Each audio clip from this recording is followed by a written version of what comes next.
Hey guys, thanks for watching. Thanks for listening. This is your host Thomas Tyree from On the Hot Podcast.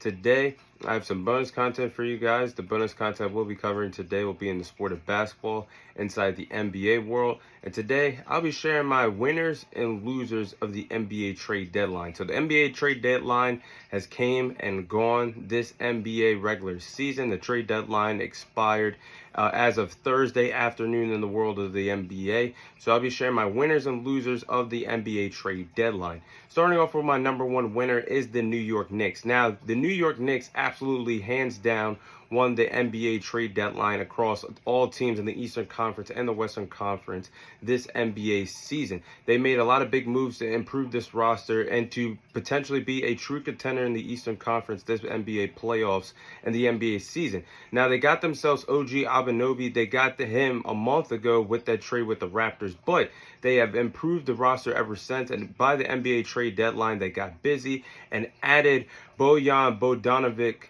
from the Detroit Pistons, a really well shooter to add to the rotation for the New York Knicks roster. They also got Alec Burks by the NBA trade deadline as well. And I think both players, Bojan Bogdanovic and Alex Burks, are going to be tremendous players in the rotation for the New York Knicks for the remainder of the NBA season. I'm looking at this New York Knicks roster as we speak. They have one of, if not the best, overall rosters in the NBA now. They have Jalen Brunson, their superstar. They have OG Anunoby when he comes back from injury. Julius Randle when he comes back from injury. They have Mitchell Robinson, Josh Hart, Alec Burks, Bojan Bogdanovic. They are now ready to compete with the elite teams in the Eastern Conference, the likes of the Milwaukee Bucks, the Boston Celtics, the 76ers, the Miami Heat, you name it. I think the New York Knicks are in line to go on a deep playoff run in the Eastern Conference. They definitely have my attention, and they definitely won the NBA trade deadline. They're winners on my NBA trade deadline list. And then the next team, another winner in the Eastern Conference, is the Philadelphia 76ers. Now, the Philadelphia 76ers have been one of the best teams in the NBA all season long. Joel Embiid, before his injury, playing at an MVP caliber level. By his new tag team partner, he was a part of the team, but his new superstar partner in Tyrese Maxey, who's having the best career of his NBA career thus far. But they got better during the NBA trade deadline. When you think about this Philadelphia 76ers roster, they were just missing one more piece. And it didn't have to be another superstar to play alongside Embiid and Maxey. They got another role player. And that role player, they acquired Buddy Hield from the Indiana Pacers. They traded away Marcus Morris, who unfortunately just got the keys to Philadelphia just a few weeks ago just to get traded away. But they traded away Marcus Morris. They traded away Korkmaz. And they traded away 3 second-round picks to acquire a great shooter in Buddy Hield. I think Buddy Hield I think this overall trade with the Philadelphia 76ers and the Pacers was an absolute steal for the 76ers. Buddy Hield is another solid superstar, or another solid player, I should say, to add to the rotation of the Philadelphia 76ers. A much-needed superstar to add to the starting five. Now, when Joel Embiid comes back and he's 100% healthy, they're going to have Joel Embiid, Tyrese Maxey, Buddy Hield, Tobias Harris. Man, I think the Philadelphia 76ers are also a lock to go on a deep playoff run in the Eastern Conference. It's going to be interesting to see how the Eastern Conference plays out this NBA season. But I think the Philadelphia 76ers getting one more piece to the puzzle, getting Buddy Hield and being active by the NBA trade deadline is great, and a good player to play alongside Joel Embiid once he comes back from injury. The Philadelphia 76ers are definitely winners of the NBA trade deadline. And then the last winner I have on my list is the Dallas Mavericks. I think the Dallas Mavericks were winners of the NBA trade deadline. They continue to get their superstars of Luka Doncic and Kyrie Irving some help in Dallas. And they acquired P.J. Washington from the Charlotte Hornets. Now, P.J. Washington, the whole entire Dallas Mavericks team looked tremendously great in their victory against Oklahoma City Thunder today and their Saturday win. A huge blowout victory against the Thunder as I record this video. But P.J. Washington, getting him from the Charlotte Hornets was an absolute steal for the Dallas Mavericks. He's a good player. I think he's a good wing player that will be a good asset in the rotation for the Dallas Mavericks. I think he got lost in the shuffle in Charlotte with an underachieving team in the Charlotte Hornets. Just like Scary Terry Rozier, how he got traded to the Miami Heat, and he's going to have a good, promising role there in Miami. I think PJ Washington is going to have a promising role down the line for the Dallas Mavericks. And he's already looking good in that rotation, in Jason Kidd's rotation for the Dallas Mavericks. But they acquired PJ Washington from the Hornets, and it was a good trade for them. They traded away Grant Williams. Grant Williams came there this offseason, was supposed to be a good player, or actually not this past offseason. I think he was a part of the Portland Trailblazers trade, if I'm not mistaken, and then somehow, some way found his way to the Dallas Mavericks. But Grant Williams was supposed to be a good player for the Boston Celtics, and he fell off in their rotation and definitely was not a good player down the stretch, especially in the Eastern Conference where they needed him to be a good defensive player down the stretch. And ended up losing minutes for the Boston Celtics. But he was supposed to have a bounce back year playing with the Dallas Mavericks. That didn't plan out the way he thought it would be. So he got traded. They traded away Grant Williams, Seth Curry, and a first-round pick to acquire P.J. Washington. I think that was a great trade for the Dallas Mavericks to help them contend in a loaded Western Conference, to give Luka Doncic and Kyrie Irving more help in the Western Conference. They're winners on my list. Now, moving on to the losers bracket. The first team that I do believe were losers at the NBA trade deadline was the Los Angeles Lakers. I do believe that the Los Angeles Lakers were losers at the NBA trade deadline.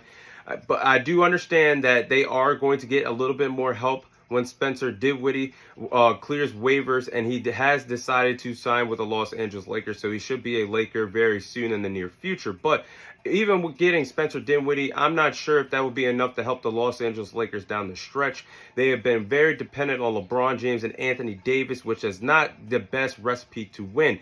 LeBron James is still playing at a high level, but the man is nearly 40 years old. Anthony Davis cannot carry the team on his back. We've seen that over the years for the Los Angeles Lakers. So I thought they should have been more active by the NBA trade deadline. Right now, as I record this segment, the Lakers are currently 28-26. They ranked 9th in the Western Conference and has not found success with their rotations this NBA season. Darvin Ham has not been a good coach for the Los Angeles Lakers this year. Anybody that follows basketball can see that. And you can tell LeBron James wants to win more than ever. He at least wants to get one more championship before he retires. But you could tell LeBron James is getting stressed. He's frustrated. He's angry. And you could tell that in his press conference answers when the Lakers lose ball games. The man wants to win more than ever. But this Lakers team has not lived up to the hype and the expectations that they were at just a year ago when they were in their Western Conference Finals against the Denver Nuggets. For them not to make any moves during the NBA trade deadline, before the NBA trade deadline, they find themselves losers on my list. Another loser off the top of my head, I didn't really have them in my notes, but I have to say the Golden State Warriors are losers. I think they're really underachieving right now.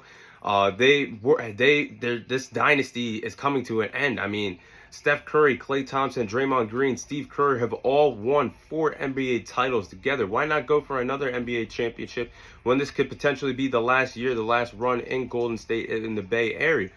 I just think that they could have used a move. Maybe this would have been their best time to trade away Andrew Wiggins, who is having the worst season of his NBA career thus far. I know he was a big asset, a big piece to help them win an NBA championship just 2 years ago, but he's not playing up to the standards that we all know Andrew Wiggins can play offensively or defensively as a great two-way player in this league. Draymond Green, him being suspended, missing out amount of time, a good chunk of time, has hurt the Warriors in the win-loss record and the win-loss column. Chris Paul really hasn't been a factor for this team coming off the bench. And Klay Thompson really hasn't been a factor at all year long. I just think the Warriors could have made something out of nothing during the NBA trade deadline. Maybe a trade away Andrew Wiggins to get more asset, maybe more shooters around for the Golden State Warriors, maybe more defensive players. But I find them losers, knowing the fact that Klay Thompson could be gone by the end of the season, knowing the fact that this dynasty could come to an end. I thought they'd be more aggressive trying to win another championship. But the last but not least, the final loser on my list is the Chicago Bulls. The Chicago Bulls are losers because you have to know in all the sports, when your current roster is not winning, the current roster that you set up to have the most success for you is not working out. The Chicago Bulls have not woken up and smelled the coffee on that just yet. And we all know that everybody that follows the NBA, the Chicago Bulls got to let go of this roster. It's time to let go of this roster, because their hope of ever competing in the Eastern Conference with the elite teams, it's coming to an end. That hope, that dream is coming to an end. And their hopes and dreams and aspirations with this roster of competing for an NBA title is coming to an end. With this current roster of Zach LaVine, DeMar DeRozan, Alonzo Ball, Alex Caruso, Nikola Vucevic, it's not happening. Even though they have a lot of talented pieces on this roster, it's just not happening. And we've seen over the last few years, when they were just in the playoff, the last time they were in the playoffs 2 years ago, they got gentlemen swept by the Milwaukee Bucks. Then you look at last season, they failed to get into the NBA playoffs, losing in the NBA the NBA play-in tournament, as I get tongue-tied. But they just have not knocked on the door to success with this current roster with the Chicago Bulls. And this roster has not lived up to the hype and the expectations, just like I just went over.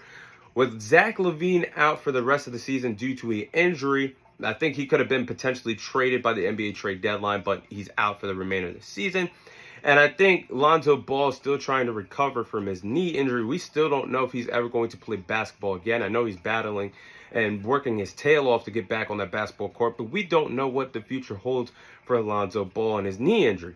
And with that being said, I just thought that this NBA trade deadline was a good time to blow up this roster. You could have traded Nikola Vucevic to a contending team. You could have traded DeMar DeRozan to a contending team. Alex Caruso to a contending team.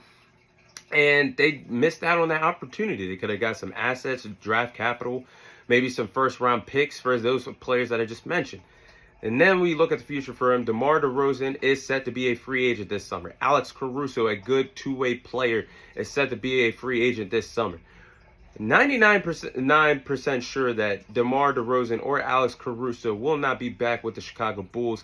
They will not re-sign, and they will walk this NBA summer to go to a contending team. Both respective players will. And I just feel like the Chicago Bulls could have made an offer to any contending team for those players that I just mentioned to go after a champion, the teams that are in the race to go for a championship this year. And they just did not do that. So those are my winners and losers of the NBA trade deadline. That is all the time I have for you guys today. Thank you guys for watching. Thank you guys for listening. This is your host, Thomas Tyree, signing off. And I'll see you guys on next week's episode.